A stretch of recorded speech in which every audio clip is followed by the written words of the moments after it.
Lockdown शुरू होने के तत्काल बाद से ही हमारे समस्त शिक्षकों ने ऑनलाइन स्टडी मटेरियल बनाया बच्चों के लिए, और वो स्टडी मटेरियल हमने अपनी वेबसाइट पर पोस्ट किया। छात्रों को और उनके पालकों को SMS, व्हाट्सएप के माध्यम से सूचना प्रदान की गई ताकि बच्चे स्कूल वेबसाइट से मटेरियल को डाउनलोड करके उसका इस्तेमाल कर सकें अपनी बेहतरी के लिए, अपनी पढ़ाई के लिए।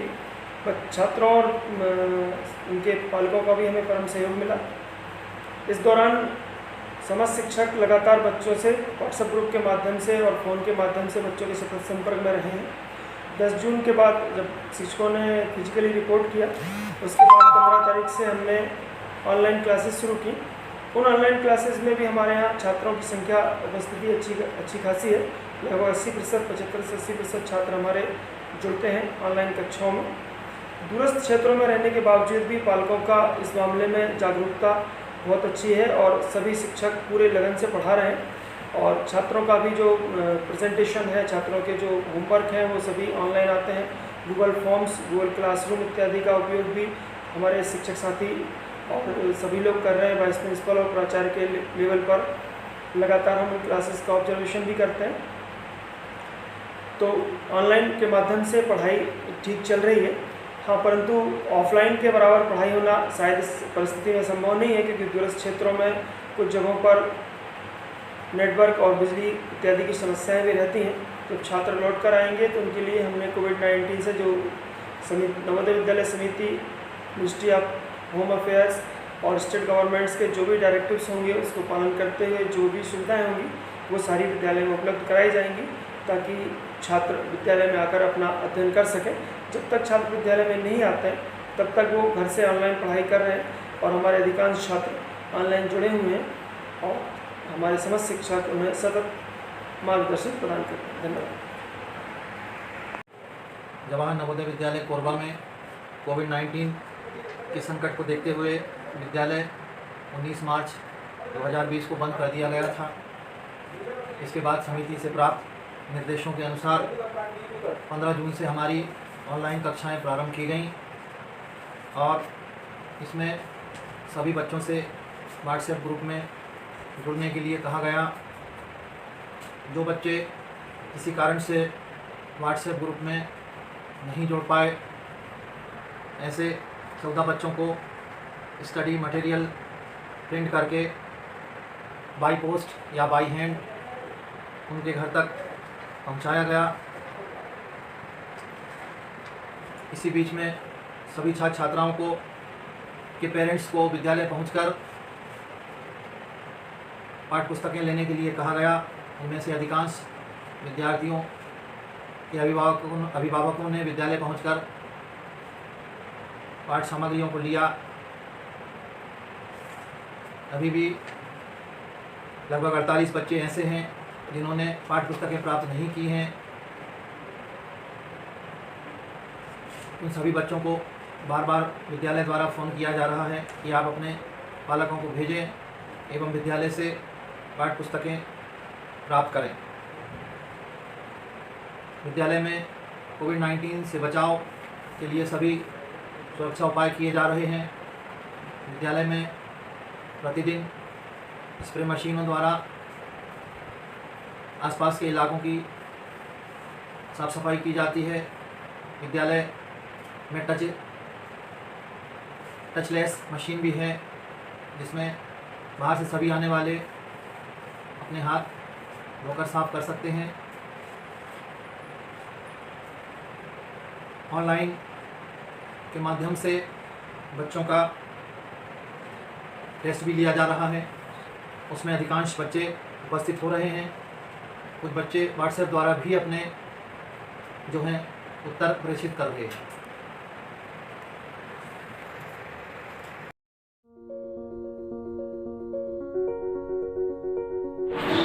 बच्चे हम रिविजन क्लास पे रहेंगे क्योंकि कल हमारा एग्ज़ाम है। ओके, तो आपने कुछ बच्चों ने पूछा था respiration.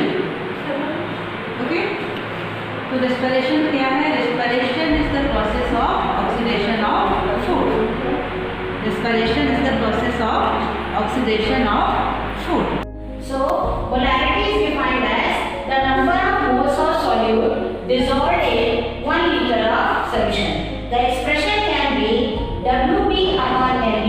This way we can find out the number of moles. Then, since it is prepared in 1 liter of solution, then what we have to do, we have to make our expression like this. This is the volume in which it has to be prepared, and this will be 1000. So, if Animals. The heading of the poem is Animals, written by Walt Whitman. Okay, so, and poet is Walt Whitman, was an American poet, essayist and journalist, a humanist. He was a part of the transition between transcendental and realism, incorporating both views in his works. Okay, so next is learning device. So now, after reading this poem, you will come to know and you will enjoy the theme and language by reading the poem. दे रहा हूँ ये figure का नाम मैं करता हूँ। अब ये फिगर है ए बी सी डी, एक पैरेललोग्राम है और यहाँ पे दिया है 3y - 1 = 26 और यहाँ पे क्या दिया है 3x = 18। 3x = 18। अब आपके सामने आपको पता है, सभी को पता है कि क्या होता है प्रॉपर्टीज ऑफ ए पैरेललोग्राम। मैं यहाँ पे बोल रहा हूँ कि ABCD is a parallelogram. ABCD is a parallelogram.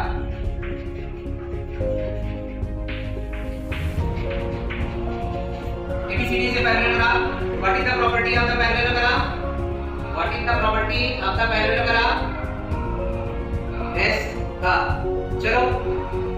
What is the property of the parallelogram? Inner cover तुम बताओ. What is the property of the parallelogram? Very good. Your answer is right. In the parallelogram, opposite sides are parallel and equal. तो opposite sides are parallel and equal. मैंने बताया कि opposite sides are parallel and equal. तो आप देखो AB के सामने का opposite side कौन सा है? CD. यहाँ से क्या हो गया? अपन लिख सकते हैं CD = AB. अब CD आप देख लीजिए कितना है? 3y - 1. आपको पहले टेबल इक्वेशन को क्या करना था? Find x and y. क्या निकालना था? फाइंड tan a और If the word problem is given, then how to convert the word problem in the equation, mathematical equation, and after converting the mathematical equation, we can find out the value of x. सबसे पहले अपने को क्या किया गया है? इसकी आयु किससे क्या गुना है? लक्ष्मी के फादर की आयु, लक्ष्मी की आयु। तो लक्ष्मी की आयु हमें मालूम नहीं है, वो यहाँ लक्ष्मी की आयु हमको मालूम नहीं है। तो क्या करेंगे हम? सबसे पहले लक्ष्मी की आयु क्या करेंगे? वीडियो बनाओ। लक्ष्मी की आयु तो मानो या late the age of Lakshmi is suppose is कितना है? x year, लक्ष्मी की आयु कितने ईयर है? x ईयर है ना? तो उसके फादर की आयु according to question, according to the question के अनुसार, प्रश्न के अनुसार हमको जो पूछा गया है, क्या पूछा गया है? 3 टाइम्स ऑफ लक्ष्मी है। तो 3 टाइम्स मतलब ये हो गया 3x। 3 टाइम्स मतलब क्या हो गया? 3x। उसके बाद इससे होल्डर कितना है? 4 ईयर। 4 ईयर होल्डर है मतलब वो प्लस हो गया, उसमें जुड़ गया, तो दैट इज इक्वल टू 4। और ये होंगे किसके? उसके फादर की आयु। किसके होंगे? फादर की आयु। किसके? लक्ष्मी के। और ये लक्ष्मी के फादर की आयु ये है कितने की है? लक्ष्मी के फादर की आयु कितने की है? 49। तो ये ऐसा एक वर्ड प्रॉब्लम है।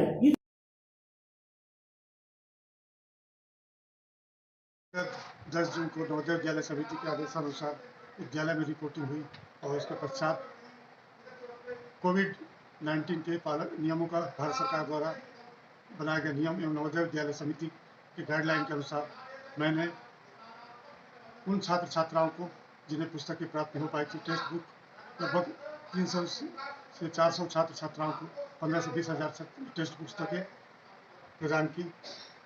और वर्तमान में भी कई छात्र छात्राएं जिन्हें किसी कारणवश नहीं मिल पाई है, उनसे संपर्क कर उन्हें बुलाया जा रहा है, प्रदान किया जा रहा है, पुस्तकें और कापियों का वितरण किया जा रहा है। इसके साथ ही नवोदय विद्यालय समिति के मार्गदर्शन में PG4 का कार्य पूर्ण कर लिया गया है, जिसमें कार्य हमने प्रारंभ कर दिया है। इस सत्र से इसमें भी इशू की प्रक्रिया होनी थी। विद्यालय पुस्तकालय में 5564 पुस्तकें वर्तमान में हैं। इस सत्र में कार्य पूर्ण कर PG4 द्वारा इशू कार्य प्रारंभ कर दिया जाएगा, जिसका वर्तमान में कोविड-19 के दौरान छात्र छात्राओं को संदर्भ पुस्तकें प्रदान करने हेतु समिति के निर्देशानुसार छात्र छात्राओं को समय सारणी दे दी गई है और बहुत जल्द उन्हें संदर्भ पुस्तकें भी इशू की जाएंगी। नमस्कार, मैं sir K Das TGT Odia JNV Salora Korba. From 10th June onwards, I am attending the online class in my best efforts. Students are joining in my Odia class with full of joy and interest. I am also counseling them to create interest about online class in this pandemic situation. I am counseling the students as a housemaster, as a class teacher, to follow the proper precaution and stay home with safely in this corona time.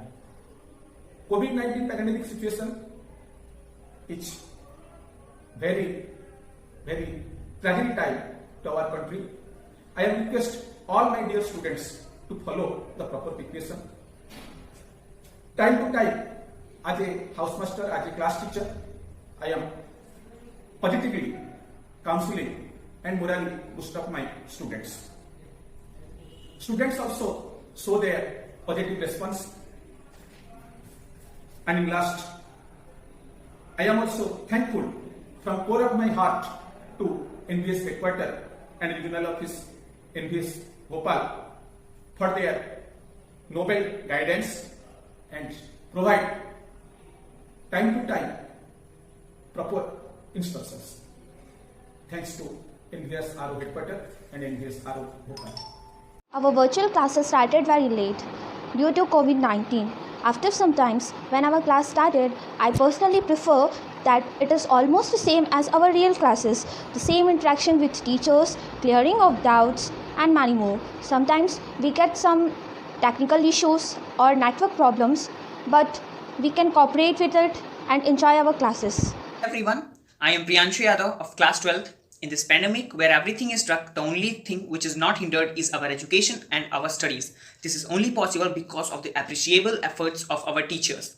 They are taking our classes online and try their level best to make us feel it like as our original classroom. They are providing and facilitating us with the study materials, PDF and many more things. Not only this, but also teach us the etiquettes and make us aware of the cybercrime and the mode of education which we are using now. I, along with my friends, feel good and easy to understand most of the topics because this is really a smart study. Yes, some of the times we are facing problems just like the poor internet connectivity or the problems related to the gadgets. But in spite of that, we are learning, we are exploring more things, and most important things, we are enhancing our skills and capabilities. Thank you. Virtual classes are equally good as the real classes, as I feel, because I think it is a better option to stay home and continue our studies in such a pandemic situation. So we should stay home and continue our studies and give our best to get the best. Our teachers are also very helping and supportive, and they help us in the situation of connectivity issues due to the weather around us. So we should also cooperate them and continue our studies from homes. Thank you.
ये है hand sanitiser machine